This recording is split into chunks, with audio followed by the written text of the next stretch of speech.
नीलो आकाश, सफा धरती, कलकल बगेको कञ्चन पानी, सरर बहने स्वच्छ हावा, आहा वातावरण, ओहो पर्यावरण। स्वच्छ पर्यावरण, स्वस्थ जीवन, बाँचौँ र बचाऊ, प्रकृति जोगाऊ। एउटै विश्व, एउटै विश्वास। आवाजमा पर्यावरण, आँखामा पर्यावरण, अक्षरमा पर्यावरण। नेपालको पहिलो वातावरण टेलिभिजन, पर्यावरण टेलिभिजन, PTV HD। नमस्ते, म डाक्टर रिम्शा भट्टराई। अहिले म ओम समाज डेन्टल हस्पिटलमा एज अ डेन्टिस्ट काम गरिरहेको छु। आज म हजुरहरूलाई आफ्नो ओरल क्याभिटीको कसरी केयर गर्ने त्यसको बेसिक टिप्सहरू भन्न गइरहेको छु। हामीलाई थाहा नै छ हाम्रो ओरल क्याभिटीको केयर गर्न ब्रसिङ कति इम्पोर्टेन्ट छ भनेर। ब्रसिङ त युजुअली हामी सबैजनाले गर्छौँ नै, तर ब्रसिङ सहित फ्लसिङ र माउथ वास पनि एकदम इम्पोर्टेन्ट हुन्छ। हामीले दिनमा 2 चोटि ब्रस गर्नुपर्छ। एकचोटि बिहान खाना खानुभन्दा अगाडि र राति खाना खाइसकेपछि बिफोर बेड टाइम ब्रस गरेको धेरै राम्रो हुन्छ। ब्रसिङ त हामी सबैजना गर्छौँ, तर मैले देखेको अनुसार चाहिँ ब्रसिङ गर्ने टेक्निक प्राय हामीहरूको एकदमै गलत हुन्छ। ब्रसिङ गर्दाखेरि हामीले धेरै कुराहरू ख्याल राख्नुपर्छ। यो एउटा डेन्टल मोडल हो। यसमा मैले सानो हल्का ब्रिफली हजुरहरूलाई कसरी ब्रस गर्ने भनेर टेक्निक भनिदिन्छु। मैले प्राय देखेको चाहिँ म पनि as before I was a dentist मैले पनि धेरै नराम्रोसँगले ब्रस गर्थेँ होइन। ब्रस गर्दाखेरि हामी जहिले पनि युजुअली मैले देखेको चाहिँ मान्छेहरूले यसरी एकदमै हार्ड प्रेसर लगाएर भिगरसली ब्रस गरेको मैले एकदमै देखेको छु होइन। त्यो चाहिँ एकदमै भेरी रङ होइन। त्यो हाम्रो दाँतको लागि एकदम नराम्रो हो, किनभने त्यसले गर्दाखेरि दाँतको माथिल्लो पोर्सनमा सबै खिएर जान सक्छ।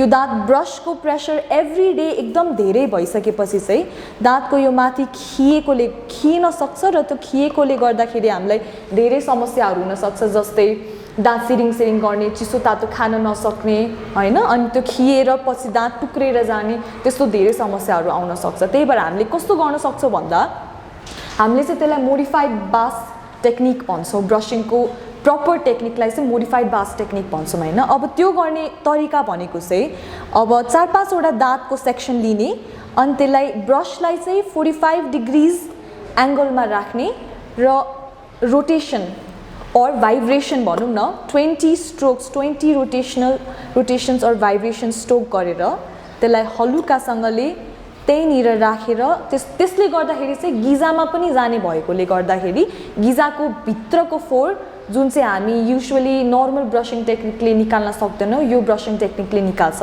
र त्यो हल्का भाइब्रेसनल स्ट्रोक्स दिइसकेपछि हामीले त्यसलाई डाउनवर्ड स्ट्रोक दिने, यस्तो गरेर त्यसलाई डाउनवर्ड स्ट्रोक दिने। अगाडिको भागमा हामीले त्यसरी नै सफा गर्छौँ। तलको यो माथिको भाग भयो, तलको भागमा पनि हामीले त्यसरी नै गर्न सक्छौँ। यसरी 45 डिग्रिजमा यस्तो गरेर डाउनवर्ड स्ट्रोक दिने होइन। अब त्यो भयो हाम्रो अगाडि र साइडको पोर्सनमा हामीले त्यसरी ब्रस गऱ्यौँ। र यो ओक्लुजन पोर्सन जुन चाहिँ हाम्रो दाँतको माथिल्लो पोर्सन छ त्यसमा चाहिँ हामीले जस्ट यसरी हल्का स्ट्रोक्स दिन सक्छौँ यसरी। अनि यो भित्री भागमा पनि हामीले ब्रसलाई यसरी राखेर हल्का स्ट्रोक्स दिन सक्छौँ, हल्का स्ट्रोक्स यसरी दिन सक्छौँ।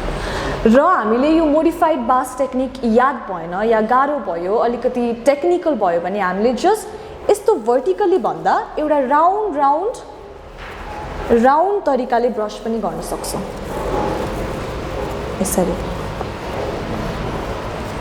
अब ओरल हाइजिनको अर्को स्टेपमा हाम्रो ब्रसिङ पछि आउँछ फ्लसिङ, जुन चाहिँ डेन्टल फ्लस यस्तो सानो बट्टामा आउँछ, हामीले यहाँबाट निकाल्न सक्छौँ।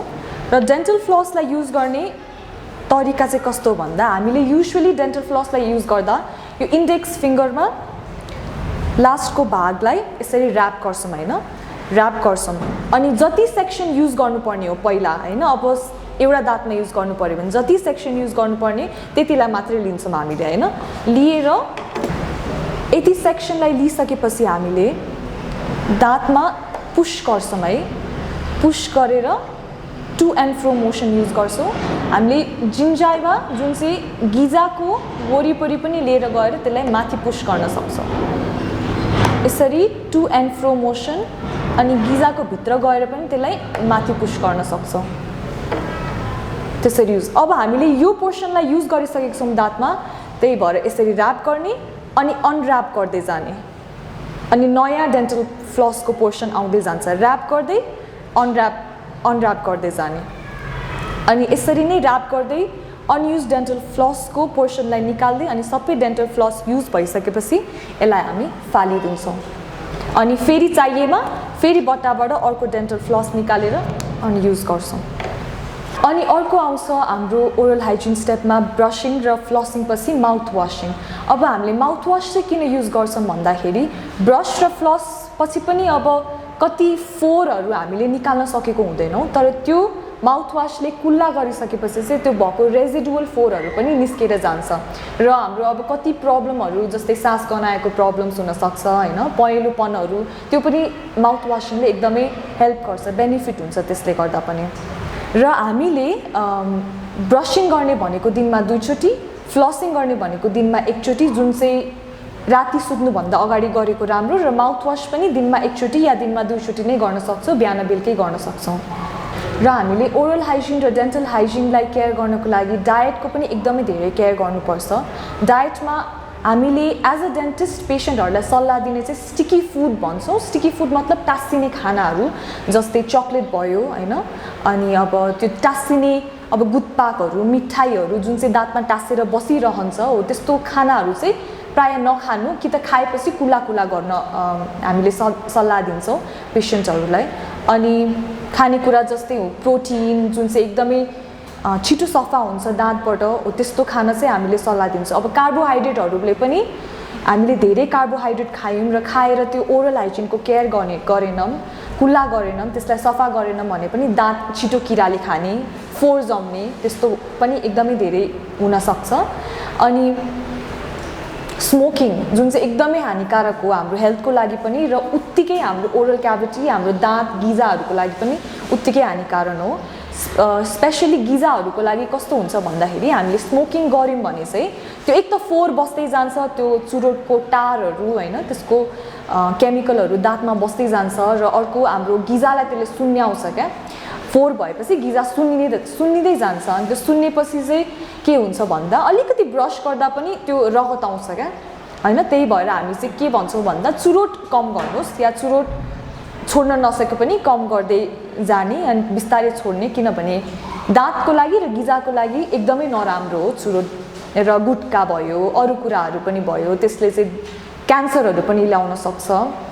त्यही भएर अब छोटकरीमा भन्नुपर्दा एकदमै इम्पोर्टेन्ट हुन्छ भनौँ न ओरल हाइजिन केयर, किनभने अब मुखबाटै सबै कुरा जाने हो। राम्रो पनि मुख राम्रो देखिएन भने मान्छे पनि राम्रो देखिएन होइन, दाँत राम्रो देखिएन भने हाँस्दा पनि नराम्रो देखियो, अनि दुखाइ पनि एकदमै नराम्रो दुखाइ हुन्छ दाँत दुख्न थालेपछि। त्यही भएर म चाहिँ सबै पेसेन्टहरूलाई, सबै मान्छेहरूलाई ओरल हाइजिन एकदमै केयर गर्नु भन्न चाहन्छु होइन। दिनमा 2 चोटि ब्रस चाहिँ एकदमै इम्पोर्टेन्ट छ, स्पेसली राति सुत्नुभन्दा अगाडि। अब दिनभरिको त्यो खानाहरू, दिनभरिहरू खाएको कुराहरू, त्यसलाई मुखबाट सफा गर्नु एकदम इम्पोर्टेन्ट हुन्छ, किन राति सुतेको बेलामा त्यो ब्याक्टेरियाको एक्टिभिटिजहरू एकदमै धेरै हुन्छ होइन। त्यसले गर्दा राति ब्रस गर्नु चाहिँ एकदम इम्पोर्टेन्ट, प्लिज नबिर्सिदिनु होला। अनि फ्लसिङ पनि भेरी इम्पोर्टेन्ट, त्यसले गर्दा दाँतको बिचमा फोहोर जमेर किराले खान सक्छ होइन, अनि दाँतमा खाना अड्केपछि दाँत एकदम दुखेर टन भएर सुन्निन सक्छ। त्यही भएर फ्लसिङ पनि दिनमा 1 चोटि गर्न म सल्लाह दिन्छु। अनि माउथ वास पनि आफ्नो अनुसार हो, किनभने भएको रेजिडुअल फोहोरहरू त्यसले निकाल्छ, अनि सासहरू पनि गनाएको सबै भनौँ न राम्रो हुन्छ, त्यसले ओभरअल ओरल क्याभिटीलाई एकदमै बेटर गर्छ। अनि डायटमा एकदम केयर गर्नुहोस् होला।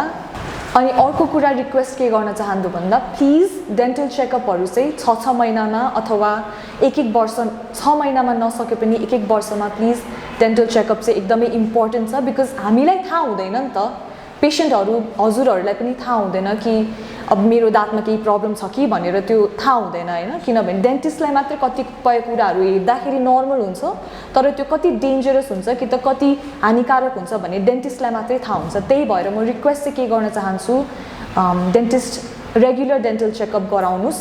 अनि हाम्रो ओम समाज डेन्टल हस्पिटल प्लिज भिजिट गर्नुहोस् होला। थ्याङ्क यू, नमस्ते।